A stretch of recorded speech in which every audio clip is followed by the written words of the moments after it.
A new week dawns, my courageous counterpart, and it brings a fresh set of challenges to our undersea sojourn. You may have been enjoying the soothing serenity of the deep ocean, but it's time to point our sights towards the surface. Now, don't get too excited. We can't just jet up there like a dolphin on an energy drink. There are imperative protocols to be followed. As any experienced explorer, such as yourself, knows, rising to the surface too quickly will reduce pressure that will cause our spaceship to explode like a shaken soda bottle. And I believe neither of us would be particularly fond of that outcome. First things first, power. We need all we can muster. So, it would be best to attempt our surface-bound journey when power generation is at its peak. That means midday. To do that, however, we need to know when exactly that is. In other words, we need to build a clock. There's also the matter of the encrypted source code provided to us. Decrypting it is crucial for all of our plans to unfold. So, we have our work cut out for us this week. We need to create a clock, decrypt the code, and most importantly, limit the rate of ascent to prevent us from becoming a bursting submarine balloon. Now, let's put our crafting cap on and get down to business. We've got a spaceship to guide home. Right then, let's dive into the fascinating world of timekeeping. To craft our clock, we'll be making good use of a charming little component in our kit, the 7-segment display. Intrigued? Well, allow me to explain. A 7-segment display looks like this. It contains a total of 7 LEDs, A through G, in an 8 formation. Each of these LEDs can be individually illuminated to make numbers and other characters. Simple, yet ingenious. Let's imagine a digit. How about an 8? Notice how it's essentially a formation of different horizontal and vertical segments. Now, think about how you can form other numbers by lighting up or turning off different combinations of these segments. If we turn off the horizontal segment in the center, for example, we turn our 8 into a 0. Behold, the power of a 7-segment display. Simple, yet incredibly useful. It's not my intention to befuddle you, dear explorer, but the digits aren't the only things a 7-segment display can render.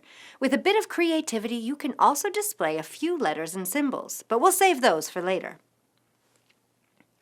For now, find security in understanding the basic concept of a 7-segment display and prepare to harness the power of this nifty little device to create our clock. Ready for a bit of digital wizardry, explorer? All right, explorer, buckle up as we dive into the wiring part of our adventure today. You'll be relieved to know it's quite straightforward with just 4 wires needed for our 7-segment display module. Here's how we do it. As always, we connect the ground wire here and positive here. These are our data pins and need to go here on our digital pins. Our friend CLK stands for clock pin. Its job is to compile the binary data streaming from the DIO pin into a byte. 1 cycle equals 1 byte. Our other friend, DIO, stands for digital input-output. Its role is to receive binary data for the hero board, which in turn determines which segments of our display are going to be dazzling us with their lights and which ones will remain in the dark. Think of it like a switchboard operator of the olden days, but for data bits. Now, an 8-bit binary number provides just enough digits to control all these segments and even gives us a few to spare. So, there you have it. Simple, isn't it?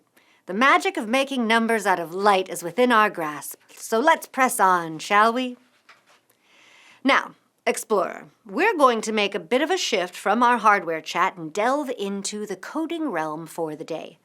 Here's where we bring in our secret weapon, a brand new library. Rest assured, explorer, I'm happy to provide you with a refresher on library installation. Here's how it goes. Navigate to the Sketch tab in the top menu. Then move to Include Library and click on Add.zip library. This way, we'll get all the resources we need without having to invent the wheel all over again. It's quite handy, isn't it? Do be sure to add the library to the top of our code so we can utilize it. Now, by creating this new object, we'll be granted access to the entire library of the new 7-segment functions. Remember, You must not forget to define those pins. The one we'll be most interested in is the set segments function. This function is like the puppet master behind our 7-segment display. Allow me to break it down for you. Each of the 7 segments of our display, labeled A through G, can be controlled individually and can combine to form different characters. Each segment can either be turned on, meaning it lights up, or off, where it remains dark. The set segments function helps us control which segments light up and which do not. It's essentially taking the reins and directing our display to show specific characters. How does it know what to display, you ask? It takes an array of segment states as an argument. Each bit in the array corresponds to a specific segment. When a bit is 1, the corresponding segment lights up. When it's 0, the segment remains off. In essence, set segments helps us paint pictures, or rather numbers and letters, on our 7-segment display by controlling the light show for each segment. It's pretty cool, isn't it? You see, each segment labeled from A to G represents a different LED that we can command to light up or remain off. With this in mind, let's dive into some examples. First up, think of which LEDs we'd need to ignite to display the number 7. If A, B, and C came to mind, then I'd say you're getting the hang of this. What do you say we step it up a notch? Think of which LEDs we'd need to light up to spell out the letter A. Whew! I can see those gears turning. By my calculations, it appears you're thinking A, B, C, E, F, and G. Well, dear explorer, that would be correct. Now, for our final round, let's challenge ourselves a bit. Can you figure out which LEDs we'd need to illuminate to spell out the word done? This is a bit trickier, but I know you've got this. Remember, practice makes perfect. Keep playing around with combinations and soon you'll master the art of the 7-segment display. It seems to be that time where we turn to some instructional material that I have gathered cached on the computer. I've also added this to your mission resources for future reference. Good luck. All right, welcome back to day 16 of the 30 Days Lost in Space Adventure Kit. In the past, we were using LEDs and buzzers as outputs in order to give us various forms of information. But what do we do when we need numbers and the serial console is not available? Today, we will introduce the 4-digit 7-segment display, which is mostly for numbers. For example, like a clock or a counter or etc. They can think like an alarm clock looking display. But with some imagination, we can also show some characters. Like always, I'm going to real quick just remove some of these comments, and make it look a little bit easier on the eyes to look at. Boom. And boom. If you want to follow along with what those comments are saying, then go ahead and feel free to do so in your version of the code. We obviously always include the Arduino.h include here thing. If you're using the official Arduino IDE, you don't have to worry about it. Let's delete that just temporarily. However, we do have a new library that we will be using today for today's video. You will need to go to inventor.io/libraries, and there will be a library on that folder for the 7-segment display called TM1637display.h. That is the library that will be required for it. And then to install it, you want to go to Sketch, Include Library, Add.zip library, and you need to click the library that you downloaded from inventor.io/libraries. Once you have that downloaded, you can include it and get all the fancy code and all that other stuff that's included in that library, all the shortcuts that we don't want to recreate because somebody else can already do it for us. And let's be real, I'd rather have somebody else do this than me do it. I think anyone would. We can include the library up at the top like this, and then we can define which pins we're going to be using for the 7-segment display. In my case, I'm going to be putting the clock pin on pin 6 and the digital input-output pin on pin 5. Next, we're going to create an object for our display by using the library. If you remember back to the keypad library that we had to make a keypad object. And in this case, we're going to do the exact same thing for the 7-segment display. We need an object so that we can call all of the functions that are included in this library. So to do that, we're just going to define a TM1637 display, and then I'm going to call it hero_display. And you can call it something else if you wish. Just be sure that if you do use that, all the other places that it's referenced, as you can see down below where it's highlighted, make sure you please change those so that it doesn't obviously break your code.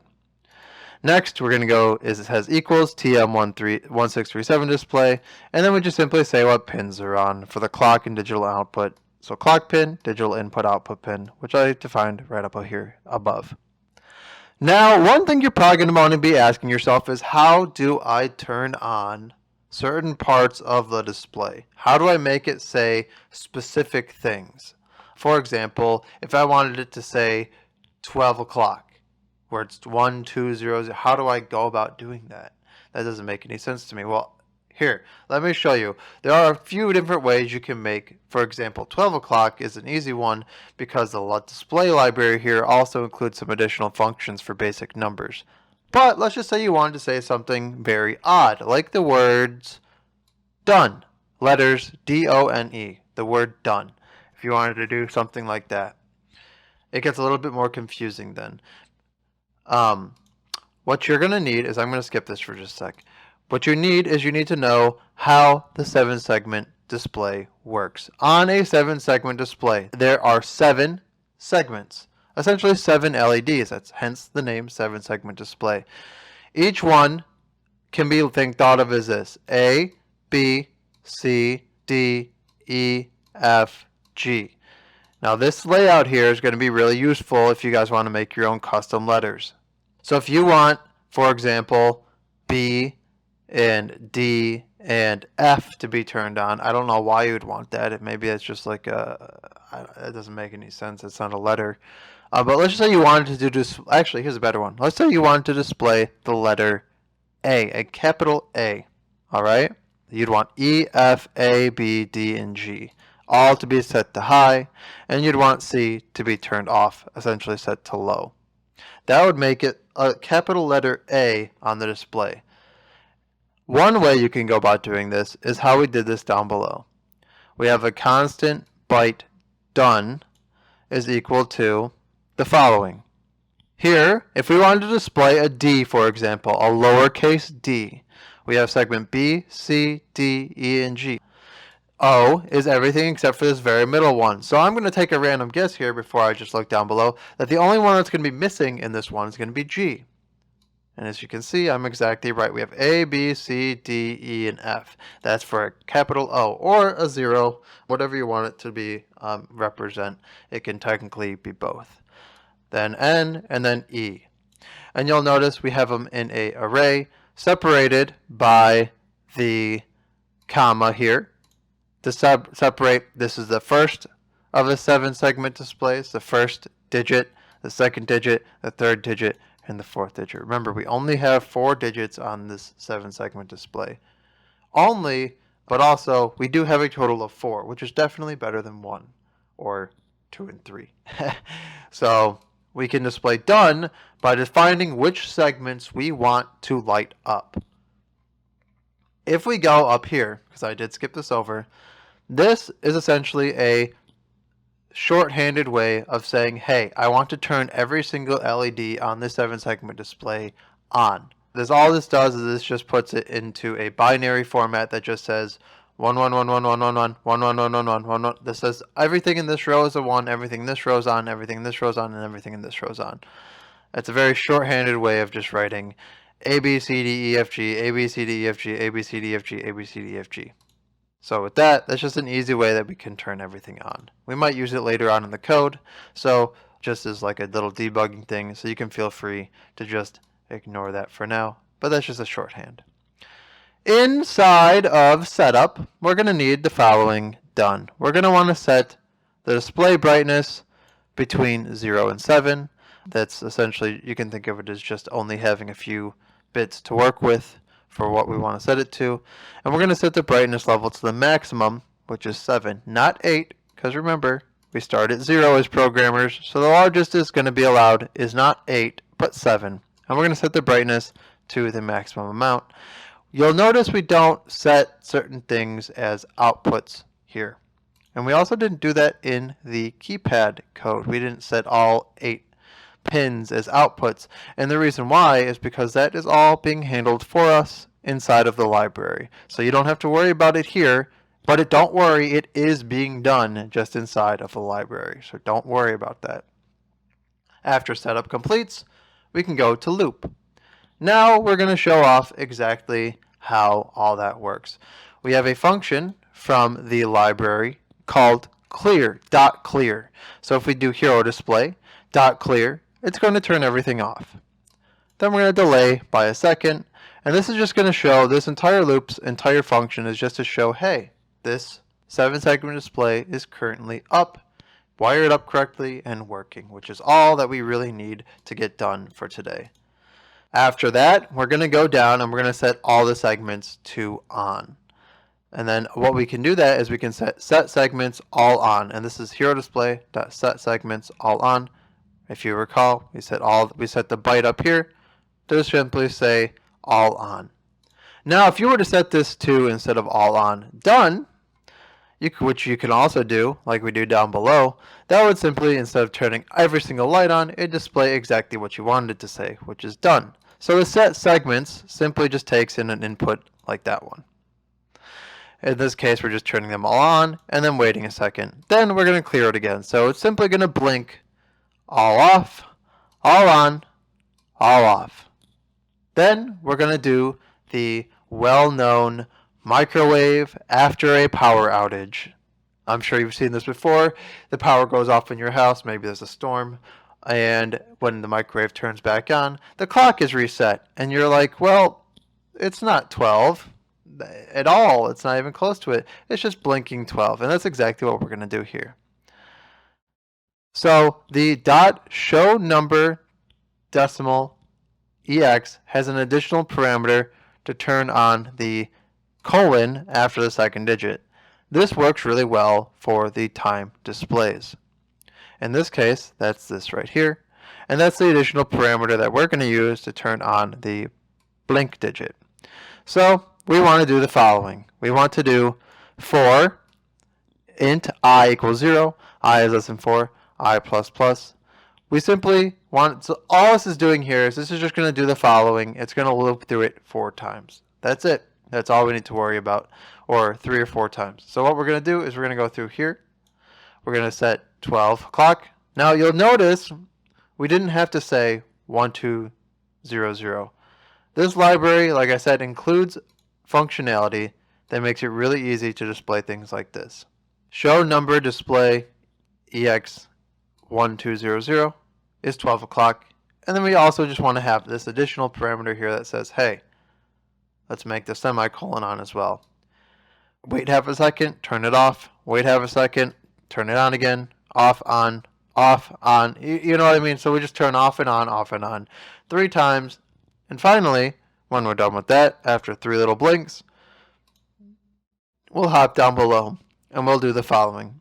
We will show the counter including negative sign for negative numbers. What this means is that we can also technically use the display for negative numbers.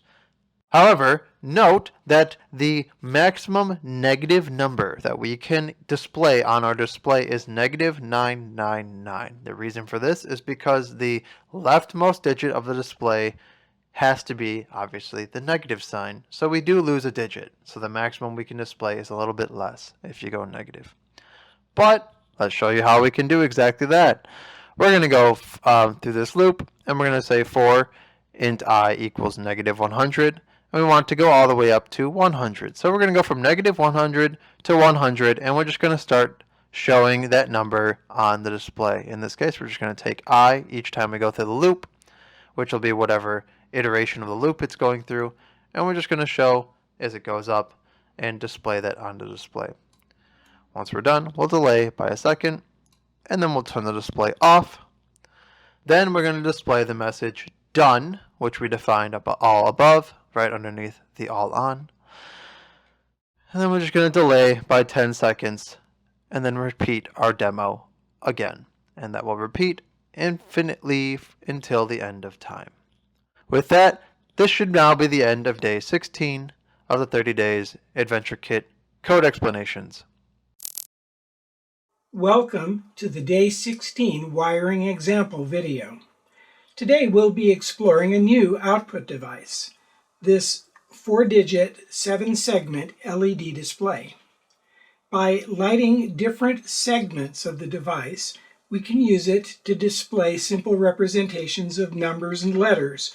So for example, we could use it to show a time or a countdown or some other numerical value. Now, although our display has 28 different LED segments, and that's in addition to the LEDs for lighting up the colon symbol, we are able to control it using just 4 connections, 4 wires. This is possible because our display works by receiving binary information about which segments to light, and that's provided by the digital outputs of our hero. If we look at the labeling on our display, I have one display here that's disconnected that we can look at. Another display I have already connected to our hero as we'll be using it. But if we flip it over and look on the back side, we can see that the 4 connections, the 4 pins of the display, are labeled. Now, the first 2, starting from the bottom, are familiar to us. We just simply have the ground connection and the plus 5 volt power supply, which is labeled VCC. And those in our circuit here are connected with the traditional red for plus 5 volts and black for ground, and those are connected to the corresponding pins on our hero. The 2 remaining connections, the upper 2 here, are going to be new for us, and the first of those up here on the top is labeled CLK for clock, and that's what provides the heartbeat for the binary communication protocol that is established between the hero and our display. And then the second from the top here, labeled DIO, is the digital I/O signal that actually carries the data that is interpreted by the display.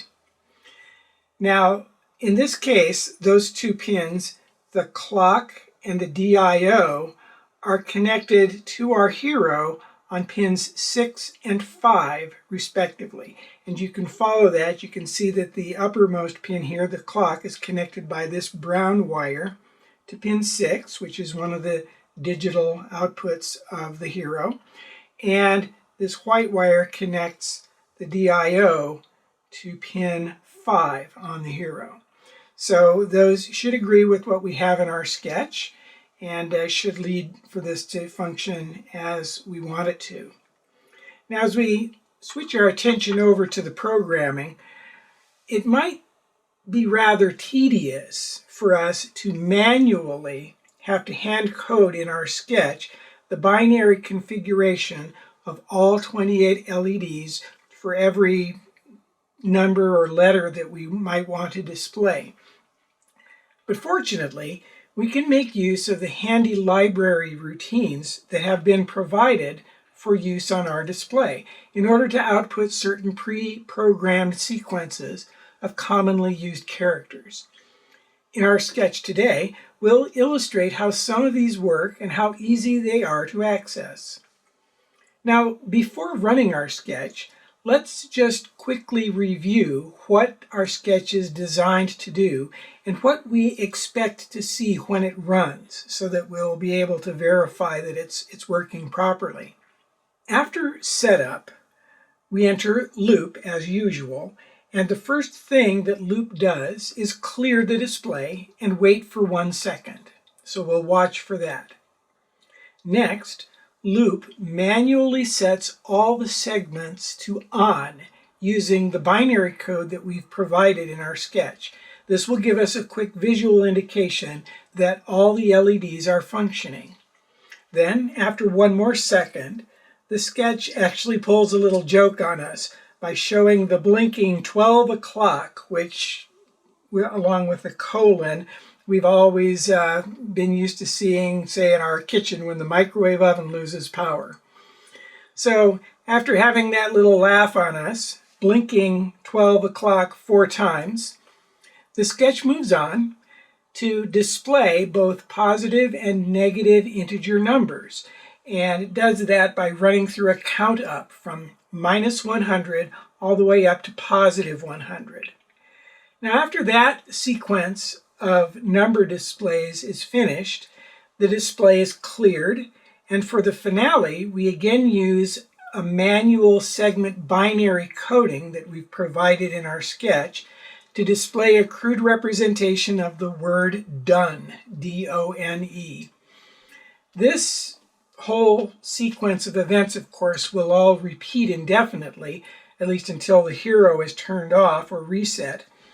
But to give us a little breather here, we've inserted a 10-second delay at the end of loop so that it will pause for that long before then going ahead and repeating the demo sequence. Okay, let's go ahead then and run the sketch and see if it acts as we've expected it to. So going to the IDE, we'll go ahead and upload the sketch and then start watching the display here to see what kinds of things it displays. Upload has begun. Upload is complete, and there is segments on. There's blinking 12 o'clock. Somebody please reset the microwave. And here we are counting through negative numbers. You can see that we use one of the segments to the left to display the minus sign. Now we're counting up through positive numbers, up to 100, we're done. And there is the final signal. So that's pretty successful. That's just about all that we wanted to accomplish in today's project. Once you've got a pretty good grasp of what's happening here, then we'll be ready to tackle our next coding challenge that will come up in the next day's project. So good luck, and we will see you then. Well done, my tenacious explorer. We've come a long way today. Our 7-segment display is now alive and illuminating. It's quite literally the beacon of your progress. Your deftness in handling the display truly proves your skill and dedication. However, as we gaze at our journey ahead, a challenge looms. Our control systems are under lock and key with a passcode tucked away under layers of encryption. Cracking this passcode is our task for the morrow. It's not going to be easy, but who said space exploration was a walk in the park? Rest up, my friend. Tomorrow we step into the enigmatic world of encryption. Be ready to wield your intellect against this intricate puzzle. You've got this. Good night, explorer. See you on the other side.